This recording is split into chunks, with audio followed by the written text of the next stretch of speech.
Two, it actually pushed one of our closest allies, Canada, into the arms of China. So the reason it's not epic is because while you actually prevent Greenland from... That's bad for China, But not only that, not for us. Like, what are you talking? I mean, right now, this is the weakest NATO alliance we've had probably since its inception. The person who comes in after this is going to have to rebuild so many relationships that Donald Trump has fractured. And the problem with the fracturing, Max, and others, is that he's done it via tweet.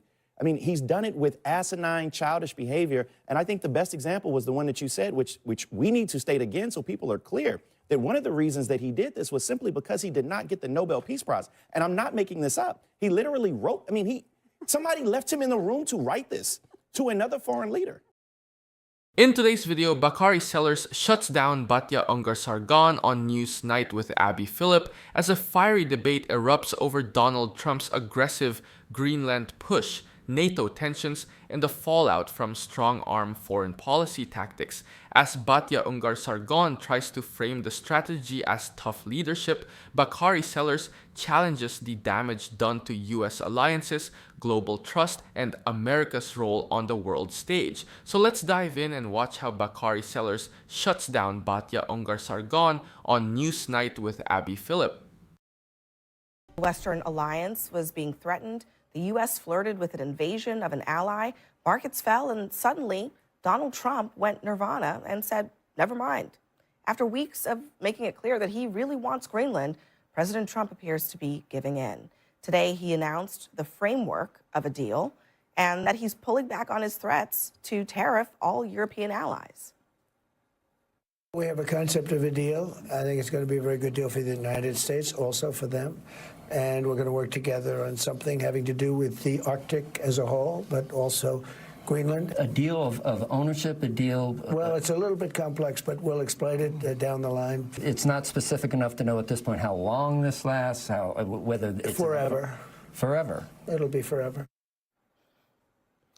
Well, that is quite a change of tone, especially given that a week ago, he warned NATO that it should be leading the way to put Greenland in the hands of the United States.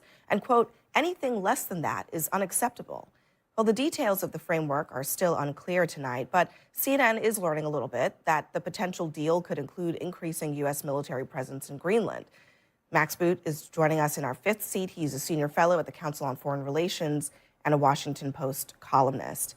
Max, do you hear anything, any whispers of anything that sounds all that much different from the 1951 treaty that already gives us the right to be in Greenland and to defend it? There might be some slightly expanded U.S. military presence. There's rumors that the U.S. might get right of first refusal on mineral rights in Greenland, but the reality is we're not getting anything that the Danes would not have been happy to give us without all of this pressure, without these threats to invade Greenland, without this blackmail of an ally. And so I'm very glad that Trump is backing off his threats. I think we're all enjoying our helping of Tago today, which of course is the now famous acronym for Trump always chickens out. He doesn't always chicken out. In this case, I think he has, because primarily the market pressure, the market meltdown that we were seeing. And I'm very glad that he did. But I don't want to hear Trump fans saying that he's playing some kind of 8-dimensional chess and he's gotten tremendous gains and so forth, because clearly that is not the case. He's gotten a concept of, or a future framework agreement whose details remain to be filled in. And meanwhile, our European allies are reeling. They are in shock because they cannot believe they were facing an actual threat of territorial invasion from the United States. And what Trump has done is he's basically undermined the NATO alliance, because he's basically saying that the United States will not defend territory that it doesn't own. Well, guess what? That is the basis of the NATO treaty, is defending other people's territory. And if we're saying we're not going to do that, then what are U.S. guarantees worth to the European countries, to Ukraine, or to anybody else? Yeah, I mean, right at this moment, we have an obligation to defend Greenland. So all of this seems to have been circling around this issue for what exactly? Well, we now have two sources suggesting, one of them in CNN, that one of the things that is potentially included in this deal is ensuring that Russia and China never gain a foothold economically or militarily in Greenland, that there will be provisions barring Beijing and Moscow from operating in Greenland. This was a source told CNN this, and then Mark Rutte, the head of NATO, said this again on Fox News. That is epic. That is a very big deal. Pardon me, Batya, but that is not epic. What do you mean? That is something that could have been hashed out in one of the many You don't know that, Abby. How come nobody did that? Then how come nobody did that before? How come we didn't? When you zoom out, the bigger issue isn't just Greenland, it's alliance credibility. NATO's core principle is collective defense, and once allies start doubting whether Article 5 is rock solid, deterrence weakens everywhere, from the Baltic Sea to the South China Sea. Markets reacted earlier because geopolitical instability raises energy and shipping risks, which hits global prices fast. That's why sudden tariff threats and invasion talks spook investors. Uncertainty is expensive, and allies start hedging when US commitments sound conditional. History shows this clearly too. On the strategy side, the United States already operates under long-standing defense agreements in Greenland, and American forces have had access for decades without owning the territory outright. Modern influence is built through basing rights, joint exercises, and investment screening, not flag planting. Plus, Arctic competition is governed by logistics and infrastructure like icebreakers and ports, where cooperation with Denmark and Canada actually speeds things up. Burning trust slows approvals, budgets, and intelligence sharing, which are the real force multipliers, long-term assets. Politically, framing every negotiation as a showdown might look tough, but polling across Europe shows public opinion matters in basing and security deals, and leaders there can't ignore voters who feel bullied. That's how you push partners to diversify toward the EU or even hedge with other powers. Economically, stability comes from predictability, not brinkmanship. When diplomacy looks like impulse, adversaries test boundaries more because they assume coordination inside alliances is weaker than advertised. History shows misreads invite risk, not respect, in great power politics. Didn't get that from any previous president. I'm asking The reason the it's question, not- So what I'm saying is, to me, we see it exactly the opposite. The week started How with is Trump this- making hold on a second. maximalist claims that he had no intention of ever following through on, because that is how he does deals. That's literally what the book, The Art of the Deal, is about. You make a maximalist claim, and then they capitulate to you, and you show up. So and that let is me get this exactly straight. what happened. Let me get this straight. It is epic that Trump To got the bar Danes Russia to agree and China from to Greenland, something I that think they that's were great. I think that the they had reason is- no intention of doing in the first place. Really? The reason How it's do you not, know but that? the Threatens reason it's NATO. not He epic. threatens. How do He you know threatens that? until today. He threatened to have military action. He did all of that to get them to say that they're not going to let China and Russia To bar onto their China and territory? Russia But that- economically can from we their just- rare can earth we talk about minerals. why I'm it's- sorry, that's but a why pretty it's- big deal. but why it's not and all epic? he had to do was tweet about it for a week. But like, the come reason, on, that's but the great. reason, the reason it's not epic is because it further alienated the United States from its allies. It actually pushed one of our closest allies, Canada, into the arms of China. So the reason it's not epic is because while you actually prevent Greenland That's from, bad for China, for not Canada, only that, not but for us. Like, what do you talk? I mean, that makes. China over us. Okay, and you're saying Batya, that's bad think for about us? what has happened in the last week, which is that the President of the United States has been releasing private text exchanges with the leaders of some of our allies. How does Macron trust him again? How does the Premier of Norway trust him again? And by the way, and sounding absolutely insane in these texts and tweets where he is blaming Norway for not having given him the Nobel Peace Prize, which is why that explains his position on wanting to attack over Greenland. I am sorry, but in the last few weeks, the President of the United States. When you strip away the TV theatrics, the alliance damage is the real story.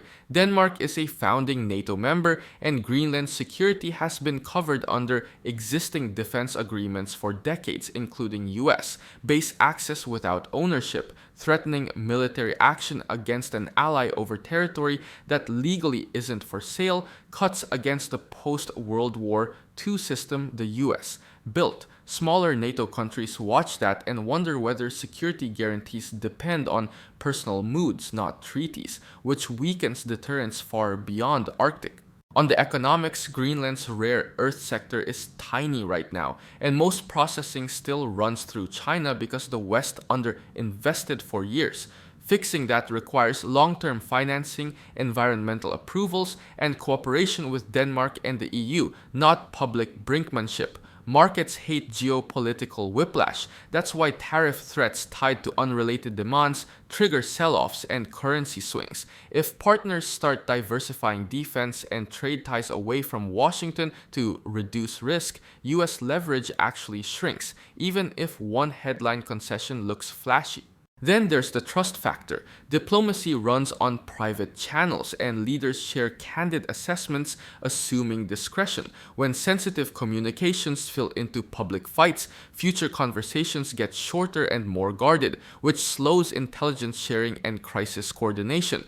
Polling across Europe already shows rising support for greater EU defense autonomy, a direct response to doubts about US reliability. That trend doesn't punish rivals, it fragments the West, making collective responses to Russia or China slower, costlier, and politically harder to sustain over time overall.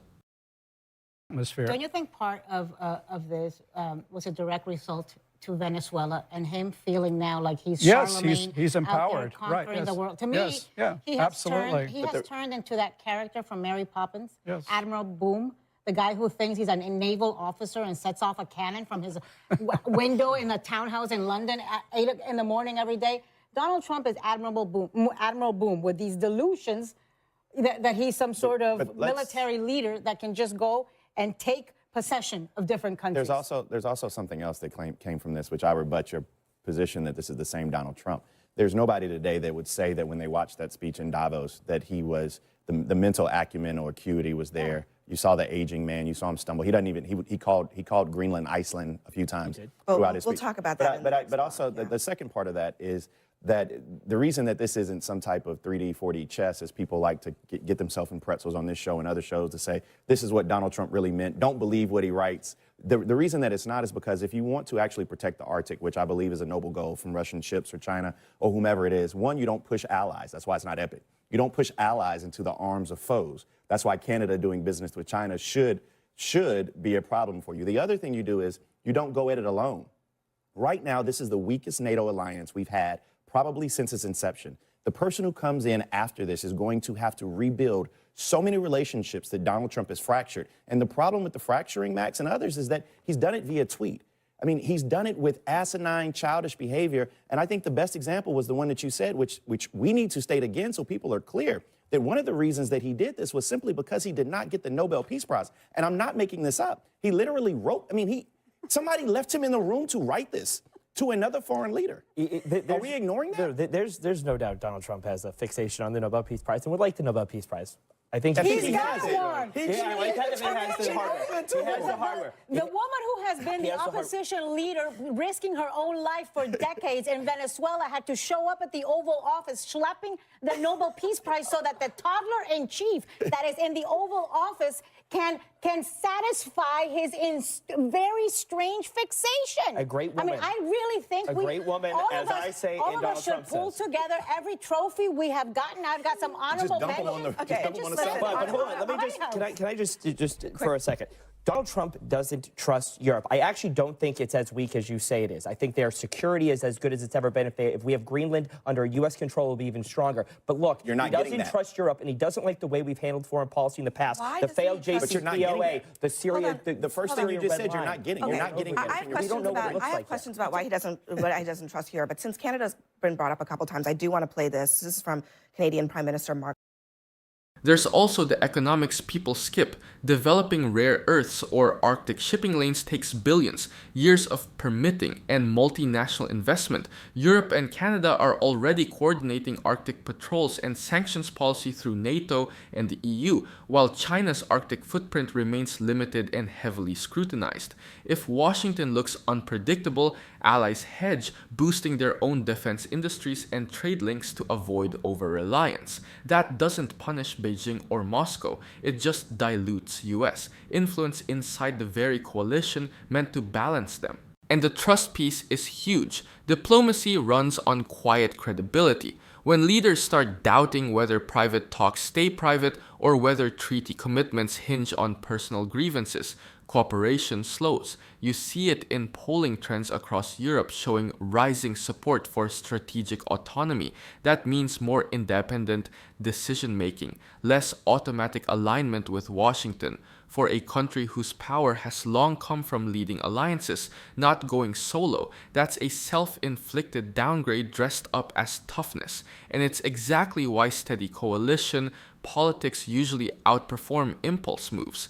And the trust piece is huge. Diplomacy runs on quiet credibility. When leaders start doubting whether private talks stay private or whether treaty commitments hinge on personal grievances, cooperation slows. You see it in polling trends across Europe showing rising support for strategic autonomy. That means more independent decision-making, less automatic alignment with Washington. For a country whose power has long come from leading alliances, not going solo, that's a self-inflicted downgrade dressed up as toughness. And it's exactly why steady coalition politics usually outperform impulse moves. Pause. Are you getting tired of getting half the story from biased news sources?